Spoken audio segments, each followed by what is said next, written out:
Il y a une sœur, je pense qu'elle s'appelle la sœur Mathilde. Dans les années 70, elle arrive avec son couvent. Ils font un voyage à Jérusalem. Ok? Ils voient les trucs chrétiens, mais ils voient quand même au cotel. Sœur Mathilde arrive au cotel.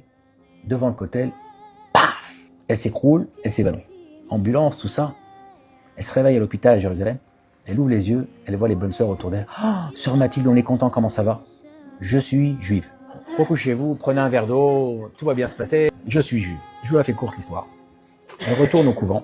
Et effectivement, ceux qui ont de la famille savent de quoi je parle. Il y a beaucoup de juifs qui se sont sauvés des nazis en France. Et ils savaient pas s'ils allaient s'en sortir. Ils ont dit au moins les enfants, on va les laisser dans des couvents. Certains ont eu la chance de revenir les chercher. Et certains ne sont pas revenus. Et sous l'ordre du pape qui a dit, celui qui demande pas ses enfants, ne leur dit pas qu'ils sont juifs.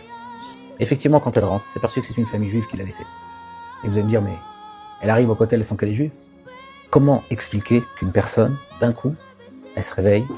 Quand certains pensent que la Torah est un ensemble d'idées ou de principes on adhère par choix ou par tradition, c'est avec une clarté saisissante qu'à travers les récits des otages israéliens enlevés le 7 octobre, on constate que, confrontés à l'épreuve la plus extrême, dans la nuit la plus profonde, la Torah ne se révèle pas comme une idéologie extérieure que l'on adopte, mais comme la respiration même de l'âme.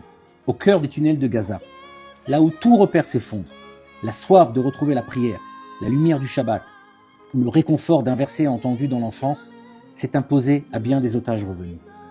Revenus, mais surtout ressuscités dans leur intériorité la plus authentique. Ce n'est ni la contrainte, ni la peur qui ont conduit ces survivants vers la prière. C'est la certitude profonde, parfois réveillée d'un long sommeil, que la Torah n'est pas une parure ajoutée, mais la peau même de leur existence. Les récits de ceux qui, privés de tout, n'ont rien oublié de leur identité et en sont sortis le front relevé, rappellent que vivre selon la Torah n'est rien d'autre que revenir à soi-même. Mon livre, je l'ai sorti avant le 7 octobre, et les gens me disaient, David, t'as vu ce qui se passe avec le judaïsme? T'es à l'ouest, le judaïsme c'est une nature.